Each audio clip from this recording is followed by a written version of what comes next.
The moment my brother smirked and called me our family's failure, I felt something snap inside my chest. Not loud, not dramatic, just quiet and dangerous. Because when his boss leaned in and spoke softly right after that, I realized this night was about to change everything, and not in the way my brother expected. I never planned to come to that dinner.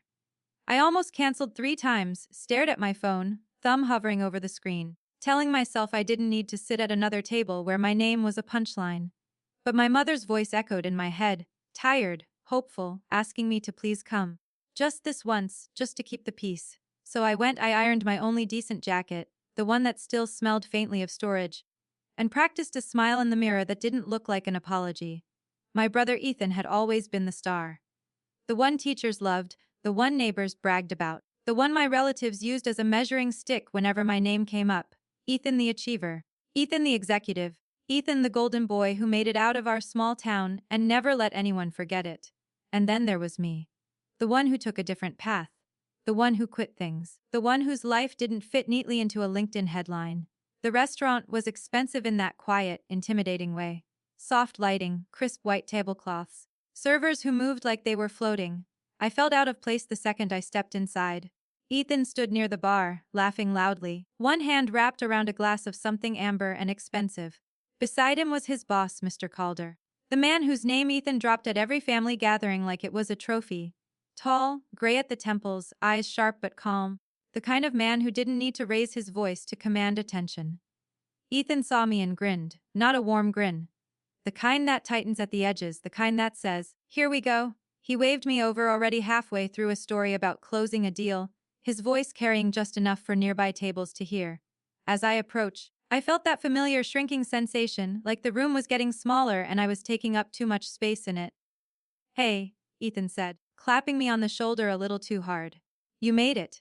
Then he turned to his boss, eyes gleaming. "This is my brother." Mr. Calder extended his hand. His grip was firm, measured. "Nice to meet you," he said, his voice low and even. Before I could respond properly, Ethan chuckled, that same smug laugh I'd heard my entire life. "Yeah," he said, waving his hand like he was brushing away a fly. "This is our family's failure." The word hung in the air. Failure. Heavy, sharp. Final. The table went quiet. My mother inhaled sharply. My father stared at his plate. I felt my face heat up, a rush of blood pounding in my ears. I'd been called a lot of things before, mostly behind my back, sometimes to my face, but never like this. Never as an introduction. Never with an audience. Ethan kept smirking, clearly enjoying the moment. Enjoying the power of labeling me in front of someone he admired. I opened my mouth, then closed it. I didn't trust my voice not to crack. I didn't trust myself not to explode. And then Mr. Calder spoke. He didn't laugh. He didn't even smile. He leaned slightly toward me, his voice soft enough that it felt like it was meant just for us. But the room seemed to lean in with him. "Is that so?" he said gently. There was something in his tone that made Ethan's smirk falter, just a fraction. Calder turned his full attention to me, eyes studying me, not judging, just observing. "What do you do?" he asked. The question felt loaded, like a test I'd failed 1,000 times before. I swallowed. "I run a small consulting business," I said. "Mostly behind the scenes. Process optimization, problem solving. Helping companies fix things that aren't working." Ethan snorted. "Translation," he said quickly. Couldn't keep a real job, so now he calls himself a consultant. I clenched my fists under the table. My mother shifted uncomfortably. My father cleared his throat. No one spoke up, they never did. Mr. Calder nodded slowly, as if Ethan hadn't spoken at all. "Interesting," he said. "What kind of problems do you like to fix?" I hesitated, then answered honestly. "The kind no one else wants to touch," I said. "The messy ones. The ones where everyone's already tried and failed." For a brief moment, something flickered in his eyes. Recognition, maybe. Curiosity. He turned back to Ethan. "Ethan," he said calmly. "How long did it take you to close that deal you were bragging about earlier?" Ethan straightened, eager to impress. 6 months, he said proudly. "It was complicated," Mr. Calder nodded. "And the logistics bottleneck that nearly killed it," he said. "Oh, was that resolved?" "Just a beat too long." We brought in some external help," he said. "Consultants." Mr. Calder looked back at me. "And did those consultants," he asked softly, "happen to specialize in process optimization and fixing messy problems?" My heart started to pound harder. Ethan's smile faded. "I mean, yeah," he said, confused. Mr. Calder raised a hand, silencing him without effort. "Because," he continued, still looking at me, That sounds remarkably like the team that saved one of our most important accounts last year. The table was completely silent now. I felt every eye on me. Ethan's face had gone pale. You see, Mr. Calder said, his voice still calm, almost kind. I make it a point to know the people who solve the problems my company can't. He paused, letting that sink in. And I remember names. He turned to me fully. Hire Danielt? Yes, I said slowly. He smiled then, a small knowing smile. I thought so, he said. You were recommended to us by a competitor who didn't want to admit you were better than their entire internal team. Ethan's mouth opened, then closed. He looked like the floor had dropped out from under him. Mr. Calder leaned back in his chair. Failure, he repeated thoughtfully, tasting the word. That's an interesting choice of language. My brother looked like he wanted to disappear. For the first time in my life, he didn't have a comeback ready. You know, Mr. Calder continued, still speaking softly, in my experience, the people who get labeled as failures early on are often the ones who refuse to play by broken rules. He glanced around the table. They're inconvenient. They're uncomfortable. They don't fit the story everyone else wants to tell. He looked back at Ethan. And sometimes, he said, they end up quietly running circles around the people who mock them. Ethan swallowed hard. I didn't know, he muttered. No, Mr. Calder said. You didn't bother to know. The rest of the dinner passed in a strange haze. Ethan barely spoke. My parents kept stealing glances at me like they were seeing me for the first time. Mr. Calder asked me questions, real questions, about my work, my approach, the kinds of challenges I enjoyed. I answered calmly, steadily, feeling something inside me settle like a long-held breath finally being released. At one point, Mr. Calder leaned in again. Have you ever considered, he asked, taking on a larger role? I raised an eyebrow. Depends on the role, I said. He smiled. I thought you might say that. When the check came, he insisted on paying. As we stood to leave, he placed a hand on my shoulder. Failure, he said quietly, is often just success that hasn't been recognized yet. Ethan stood there staring at his shoes. Outside, the night air was cool and sharp. My parents hugged me awkwardly. My mother's eyes were wet. My father cleared his throat again like he wanted to say something but didn't know how. Ethan lingered. For a moment, it looked like he might apologize. Then he looked up at me, his expression a mix of confusion and something like fear. I didn't know you were like that, he said. I met his gaze? You never asked, I said. As I walked to my car, I felt lighter than I had in years. Not because I'd been vindicated, not because someone important had defended me, but because the label I'd carried for so long finally felt meaningless. Failure, success, they were just words people used when they didn't understand the whole story. And for the first time, I didn't feel the need to explain mine to anyone. All right, settle in, because this is going to be a slow burn with teeth. Take a breath, because what I'm about to tell you didn't just change one dinner, it rewrote my entire place in my family, my brother's identity, and the power dynamic we'd all pretended didn't exist for decades. The moment my brother smirked and introduced me to his boss as our family's failure, something cold and sharp slid down my spine, because I didn't just hear an insult. I heard years of judgment compressed into one sentence. And when his boss didn't laugh, didn't react the way Ethan expected, and instead spoke softly, almost gently, I knew something irreversible was about to happen. I need you to understand, this didn't start at that dinner table. That moment was just the match. The fire had been waiting my entire life. I grew up in a house where success had a very specific shape: good grades, clear promotions, visible achievements you could explain to strangers in under 30 seconds. My brother Ethan mastered that shape early. He was the kid teachers used as an example. The one adults nodded at approvingly. The one relatives compared their own children to. I was the other one. The quiet one. The one who asked too many questions. The one who didn't follow the straight line everyone else seemed so proud of. When Ethan got into a top business school, my parents threw a party. When he landed his first corporate job, my father framed the offer letter. When I dropped out of my second, respectable, career path because I couldn't breathe inside it anymore, my mother cried in the kitchen like I'd just announced a terminal illness. They didn't hate me. That almost made it worse. They pitied me. They worried about me. They whispered about me when they thought I wasn't listening. Ethan didn't whisper. He joked. He teased. He laughed. And every laugh landed like a verdict. By my late 20s, I stopped going to family events unless I absolutely had to. It was always the same routine. Someone would ask what I was doing now. I'd answer honestly. Consulting. Independent work. Short-term contracts.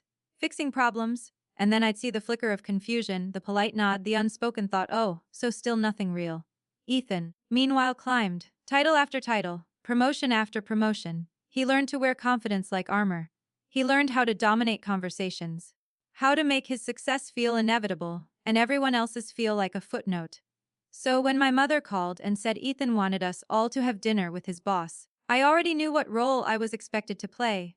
The contrast, the cautionary tale, the proof that Ethan had made it. I almost didn't go. I stood in my apartment staring at the wall, telling myself I didn't need this. But there was a part of me, small and stubborn, that was tired of hiding. Tired of shrinking. So I put on my jacket, the one I rarely wore, and drove to the restaurant. The place was intimidating in a quiet way. No neon signs, no loud music. Just money, confidence, and people who belonged there. Ethan belonged there. I felt like a guest in my own life. He spotted me immediately. That grin spread across his face. The same one he wore when he knew he had the upper hand. His boss stood beside him, composed, observant, not saying much. That should have been my first clue. We sat. Drinks were ordered. Ethan launched into story after story about deals, deadlines, pressure, success. Every sentence was designed to impress. Every glance toward his boss was a silent request for approval. Then it happened. He turned to his boss, motioned toward me, and said it casually, almost playfully, like it was a harmless joke. He said, smirking, "Our family's failure?" Time didn't stop, it slowed. I felt my chest tighten, my ears rang, my parents froze. And Ethan waited for laughter, it never came. Instead, his boss leaned forward slightly, voice low, calm, almost intimate. "Is that so?" he said. Those 3 words landed harder than Ethan's insult. Because they weren't agreement. They were curiosity. When he asked what I did, Ethan tried to hijack the answer. Tried to translate my life into something dismissible, something small. But his boss didn't look at him. He looked at me. Really looked, and when I answered, honestly, without apology, something shifted. You need to understand what happened next wasn't magic. It wasn't luck. It was recognition. The kind that only happens when 2 people speak the same quiet language. When his boss mentioned the consulting team that saved one of their most critical accounts, and then said my name, the room changed temperature. Ethan's confidence collapsed in real time. His shoulders slumped. His voice disappeared. That was the first crack. But the real unraveling didn't happen at the restaurant. It happened afterward, over weeks, over months, quietly, systematically. A few days after the dinner, I got an email. Short, polite, direct. Mr. Calder wanted to talk. Not about the past, about the future. We met in his office. No grand gestures, just questions, deep ones, about how I work, how I see problems others miss. Then he made me an offer, not a job, a partnership, advisory, high level, flexible. I didn't rush to accept. I didn't need to. For the first time in my life, I wasn't chasing validation. Meanwhile, Ethan started unraveling. At first, it was subtle. He called more often, asked vague questions, tried to laugh off the dinner like it was nothing. But something had lodged in his mind. A doubt he couldn't shake. He started noticing things. Projects he thought he'd led but hadn't really understood. Decisions he'd coasted through on other people's work. Consultants whose names he'd never bothered to remember. He realized something terrifying. The failure. He'd mocked understood the machinery behind his success better than he ever had. Then came the turning point. A major project went wrong, badly wrong, millions on the line. Ethan panicked. For the first time, his confidence didn't work. His charm didn't fix it. His boss didn't step in to save him. Mr. Calder did something unexpected. He asked me to review it, quietly. Off the books? No announcements.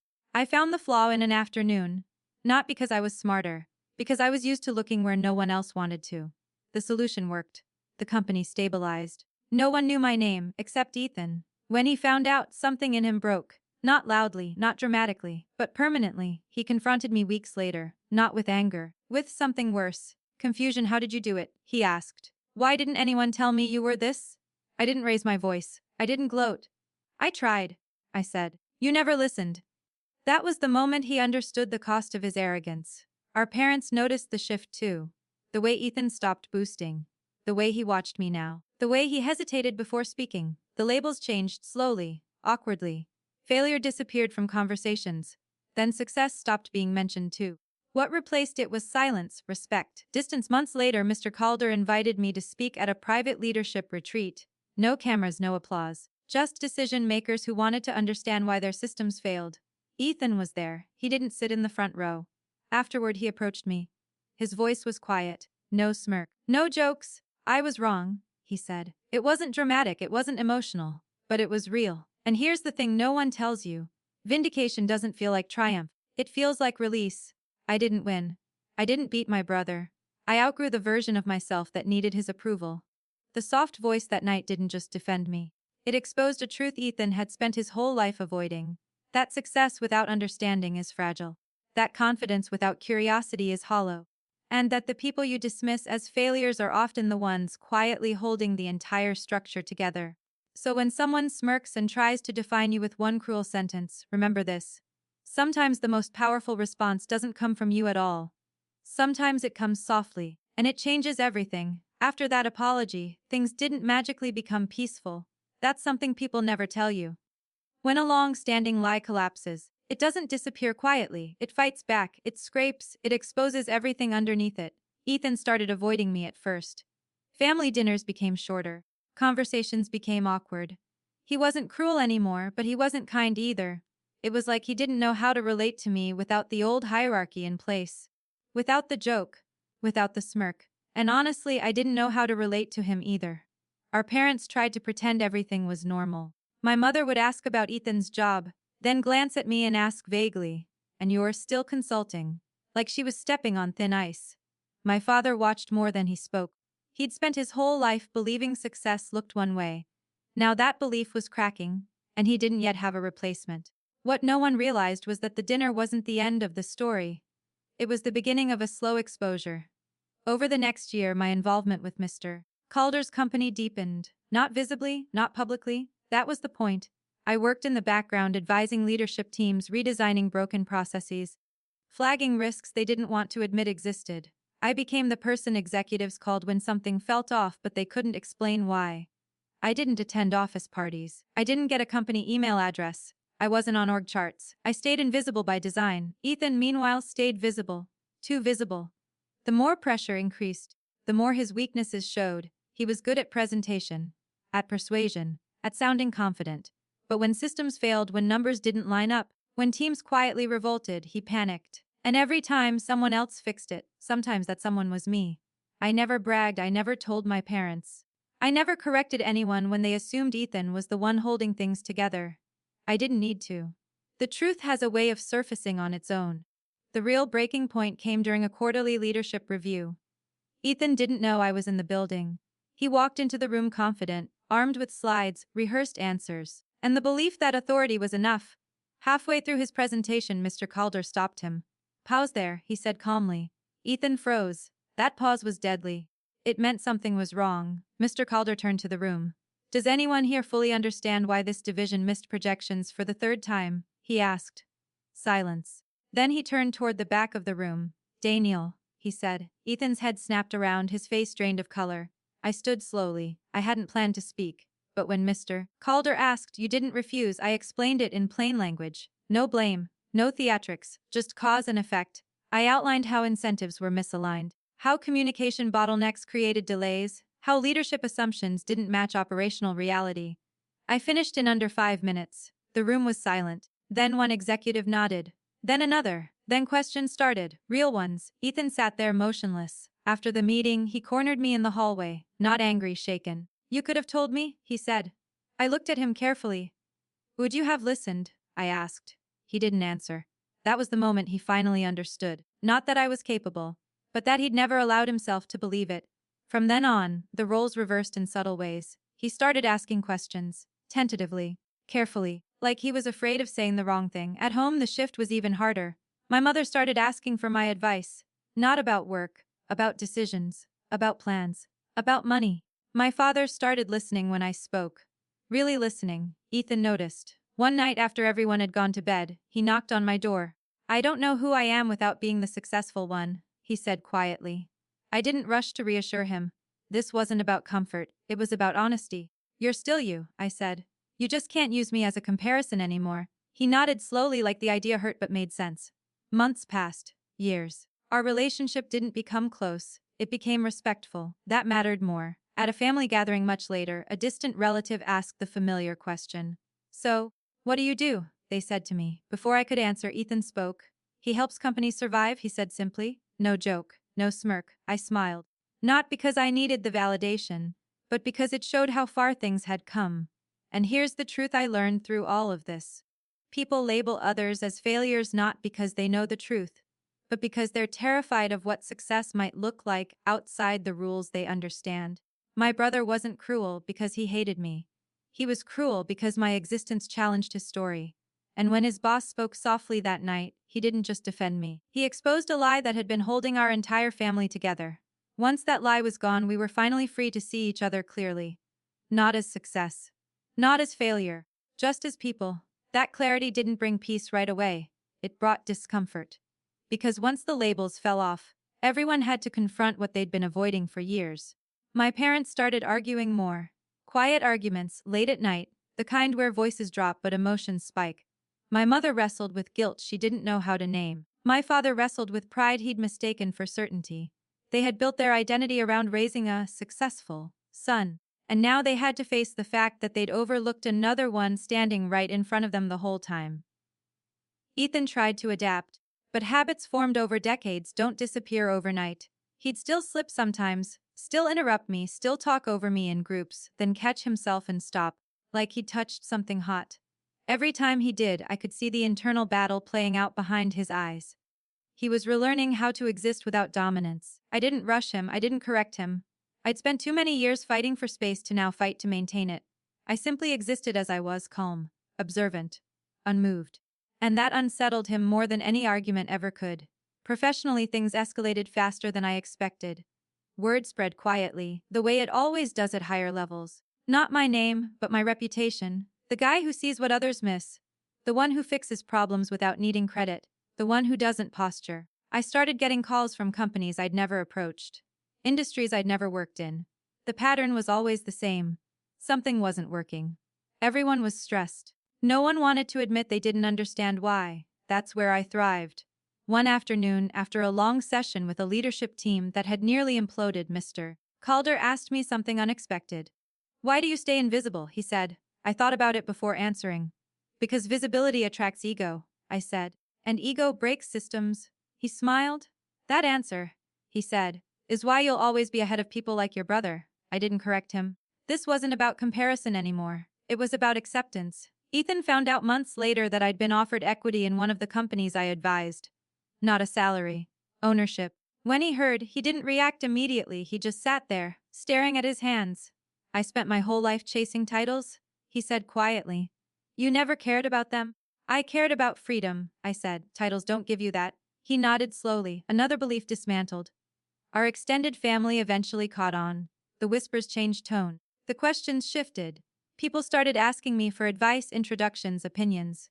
I watched the irony unfold without bitterness. They weren't bad people. They were just trained to respect the wrong signals. One holiday, an uncle pulled me aside and said, "We never really understood what you did." I smiled. "You never asked," I said. That phrase became a quiet refrain in my life. The real test came when Ethan hit his lowest point. A restructuring went wrong. Not catastrophically, but enough to expose his limitations. He wasn't fired, but he was sidelined. Moved laterally, stripped of momentum. He came to me that night unannounced, standing awkwardly at my door like he didn't know his place anymore. "I don't know how to rebuild," he said. For the first time, he wasn't asking for reassurance. He was asking for guidance. I didn't sugarcoat it. "You have to learn to listen," I said. "And you have to be willing to not be the smartest person in the room." He exhaled, terrifying. I nodded. "That's growth." Over the next year, I watched him change slowly, painfully. He stopped performing, started observing, took fewer shortcuts, lost some friends, gained perspective. We didn't become best friends, we became equals. And that mattered. One evening, years after that dinner, we sat together on a quiet porch watching the sky darken. "You know," he said, "when I called you a failure that night, part of me was scared." I didn't interrupt. "Scared that if success didn't look like me," he continued, "then I didn't know what it was." I nodded. "Most people are," I said. He looked at me, really looked at me, and for the first time there was no rivalry there, just understanding. "I'm glad you didn't disappear," he said. "So am I replied. "And here's what I want you to take from this. People will try to define you in moments that benefit them. They'll reduce your life to a word, a joke, a comparison, because it makes them feel safer in their own story. But the truth doesn't need volume, it doesn't need defense, it waits. Sometimes, all it takes is one quiet voice, spoken at the right moment to crack a lie wide open. And once it cracks, everything changes. That crack never fully closes once it forms. Even when people pretend it has, even when life moves on and new routines fill the space, the fracture stays there, quietly reminding everyone that the old version of reality is gone for good. After that porch conversation, Ethan didn't suddenly become a different person, but something fundamental shifted. He stopped trying to win rooms. He stopped needing to be the loudest voice. At family gatherings, he listened more than he spoke, and when he did speak, there was hesitation there, like he was weighing his words instead of throwing them out for applause. My parents changed too, though in subtler ways. My mother became gentler with her expectations. She stopped asking questions that were really comparisons in disguise. My father, who had once measured worth by titles and paychecks, started asking me how I thought about things. Not what I did, how I thought. That difference mattered more than he probably realized. One afternoon, my father admitted something that surprised me. I didn't know how to be proud of what I didn't understand, he said quietly. I let that sit between us. It wasn't an excuse, but it was honest. I didn't know how to explain it, I replied, and that was the truth too. Around that time, Mr. Calder announced his retirement. It was quiet, understated, exactly like him. At his farewell dinner, he pulled me aside. You know, he said, people think leadership is about vision. It's not, it's about restraint. I nodded. Your brother is learning that now, he continued. The hard way. But he's learning. He paused, then added, you were never invisible to the people who mattered. When he left the company, things didn't collapse. That was his final lesson. Systems should outlast individuals. Ethan struggled more without him. Not because he was incompetent, but because he no longer had a buffer. Decisions stuck. Accountability landed heavier. For the first time, he had to sit with uncertainty instead of deflecting it. He called me more often, sometimes just to talk, sometimes to think out loud, sometimes to admit he didn't know something. I never said, I told you so. That would have been easy. And pointless. Instead, I asked him questions, the same way Mr. Calder had asked me. What's actually broken here? What are you assuming? Who hasn't been heard? He started to change the way he led. His teams noticed. Turnover dropped. Meetings became quieter but more productive. He stopped presenting answers and started presenting problems. One of his colleagues told him, you're different lately. He laughed. Yeah, he said. I had to unlearn some things. That word unlearn stayed with him. For me, life stabilized into something I'd never had before. Not excitement. Not chaos. Stability. I chose projects carefully. I said no more than I said yes.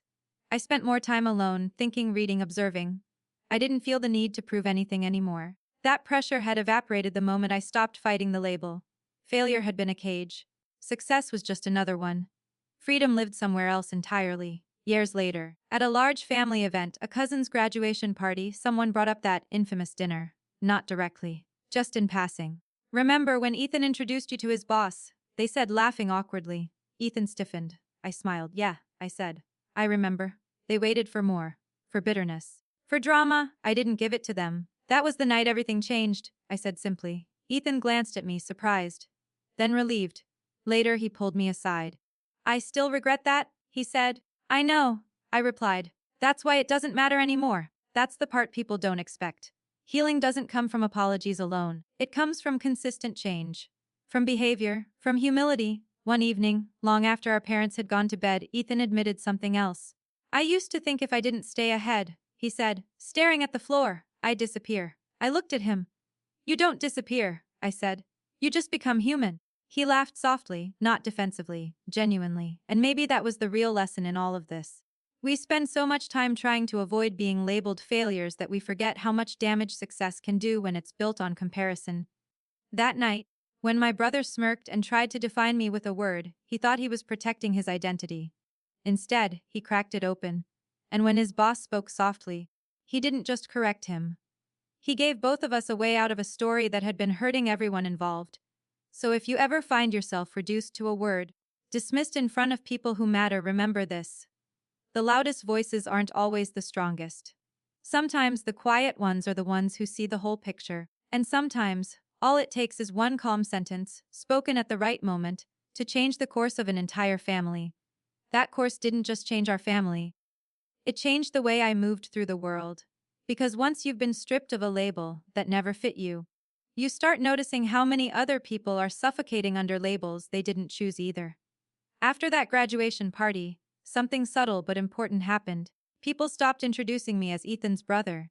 They started using my name first. It wasn't dramatic, no announcement, just a shift in language. And language matters more than people realize. It shapes how we see each other, how we listen, how we assign value. Ethan noticed it too. I could tell by the way he flinched the first few times it happened, then relaxed, then eventually smiled. It was like he was learning to share space without feeling threatened by it. One night, months later, we were both at my parents' house, sitting at the kitchen table long after everyone else had gone to sleep. The house felt smaller than it used to, quieter, like it was holding its breath. You know, Ethan said slowly, tracing a finger along the edge of his mug. I used to rehearse things I'd say about you. I looked at him. Rehearse? I repeated. Yeah, he said. Little jokes. Stories. Ways to explain you. He swallowed. I thought if I controlled the narrative, I wouldn't have to face the fact that I didn't understand your life at all. I didn't interrupt. I let the silence do the work. I was terrified, he admitted. Because what if your way worked better than mine? What if I did everything right and still missed something? That fear, I said quietly, doesn't make you evil. He nodded. But it made me cruel. That was the first time he named it without softening it. Without excuses. From then on, our conversations changed. We talked less about work and more about pressure, about expectations, about how easy it is to confuse praise with love. Ethan admitted something else too. That every promotion came with relief, not joy. That every compliment felt temporary. That every success raised the bar higher until he couldn't see over it anymore. I thought being ahead meant being safe, he said. I leaned back in my chair. Being ahead just means you're alone at the front, I replied. He laughed softly. That's exactly how it feels. Meanwhile, my parents were doing their own quiet reckoning. My mother started apologizing in small, almost clumsy ways. She'd say things like, I wish I'd asked more questions, or, I didn't know how to support something I couldn't explain to my friends. My father changed even more. One afternoon, while we were fixing something in the garage, he paused, wiped his hands on a rag and said, I used to think stability was the same as happiness.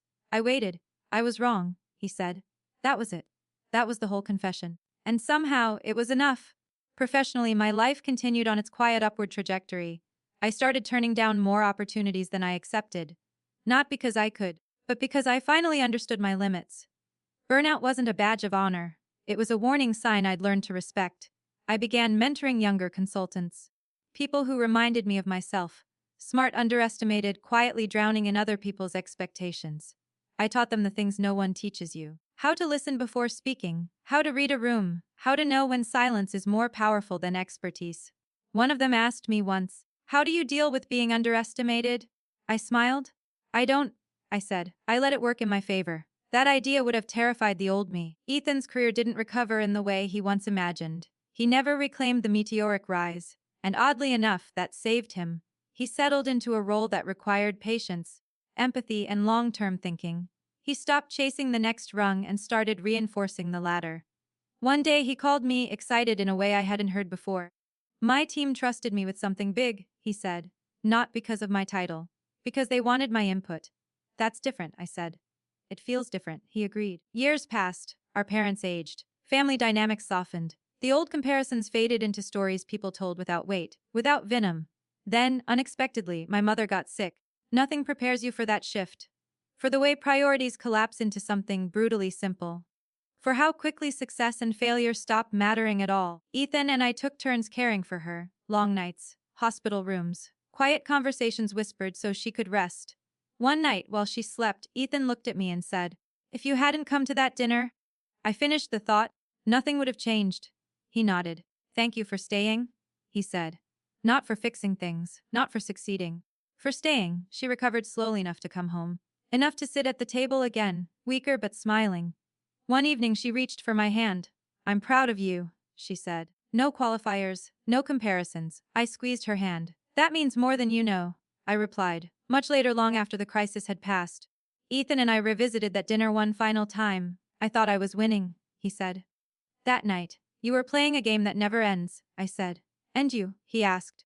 What were you doing? I thought about it. About the years of doubt. The silence. The slow building of something solid. I was building something no one could take away, I said. He nodded, eyes distant. Here's what I know now. People who mock others as failures are often desperately afraid of failing themselves. And people who speak softly in moments of cruelty aren't weak. They're precise. That night, when my brother tried to reduce me to a joke, he revealed more about his fear than my worth. And when his boss spoke softly, he did something rare. He shifted the balance of power without raising his voice. If you've ever been introduced as the disappointment, the letdown, the cautionary tale, hear this. Your story isn't finished when someone else decides it is. Sometimes, the quietest chapters are the ones that hold the most power. And sometimes, the moment that breaks you open is the moment that finally sets you free. From that point on, nothing dramatic happened, and that's exactly how I knew the story was finally ending the right way. No more confrontations. No more reveals. No more moments designed for shock. Just life, honest and unpolished, unfolding without anyone trying to control the narrative. Years passed quietly. My consulting work became selective, almost surgical. I stopped chasing scale and focused on impact. I worked fewer hours and thought more deeply. I learned to recognize when a problem wasn't technical but human, when fear was disguised as strategy, when ego was masquerading as leadership. Companies didn't just come to me for fixes anymore. They came for clarity. Ethan's growth continued. Slow but real, he never became the version of success he once worshipped, and that used to scare him. Now it grounded him. He started mentoring younger employees, but not on how to climb faster, but on how not to burn themselves alive trying. People trusted him in ways they never had before. Not because he was impressive, but because he was present. Our parents softened in ways I never expected. My mother stopped bragging entirely. She started listening more, asking better questions, caring less about what others thought. My father, once obsessed with certainty, learned to live comfortably with not knowing. He laughed more. He judged less. One afternoon, sitting together in the backyard, my father said something that stayed with me. I used to think I was teaching you boys how to succeed, he said. Turns out, I was teaching you what I was afraid of. Neither of us replied. We didn't need to. Family gatherings became easier, lighter. The old tension never fully disappeared, but it lost its power. No one tried to win anymore. No one tried to prove anything. We showed up as we were. At one such gathering, a distant cousin's kid asked me what I did for work. Before I could answer, Ethan gently cut in. He solves problems most people pretend don't exist, he said. The kid nodded, satisfied, and ran off. That was it. No explanations, no labels. Later that night, Ethan sat beside me, staring out at the dark yard. I think that night changed me more than it changed you, he said. I smiled faintly. It just revealed what was already there, I replied. He nodded. I wish I'd learned sooner. So do most people, I said. Time kept moving as it always does. Careers shifted, hair grayed. Priorities narrowed. What once felt enormous shrank into perspective. Every now and then, someone would bring up that dinner, usually in a half-joking way, like it was some legendary turning point. I never corrected them, never dramatized it. To them, it was a story. To me, it was a release. Because the truth is, the most important change didn't happen in that restaurant. It happened quietly afterward. It happened when I stopped carrying a label that was never mine to begin with. It happened when my brother learned that success built on comparison is fragile, and respect built on humility lasts. It happened when my parents realized love isn't proven by pride but by presence. And it happened when I finally understood that being underestimated wasn't a curse, it was camouflage.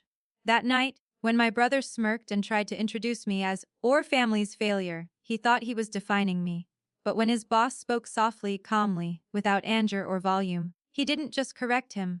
He exposed a truth that had been hiding in plain sight. That worth doesn't announce itself. That power doesn't need to shout. And that sometimes, the quietest voice in the room is the one that changes everything. So if you ever find yourself standing in someone else's shadow, reduced to a word, dismissed with a smile, remember this.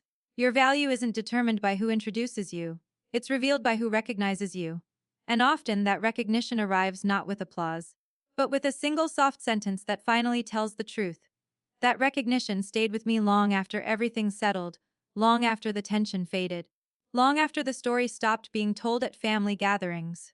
Because once you've been publicly diminished and then quietly restored, you don't forget either side of that experience. You carry both with you. They shape how you see people, how you hear tone, how you recognize fear hiding behind confidence. Years later, I found myself sitting in a different restaurant, another high-end place with low lighting and polished silverware, across from a group of executives arguing softly about numbers that didn't make sense. They were frustrated, defensive, each one protecting their corner of the story. And as I listened, something struck me. They sounded exactly like my family used to. Everyone clinging to a version of success that made them feel safe. No one willing to admit they didn't fully understand what was happening underneath. When they finally turned to me and asked what I thought, I didn't rush.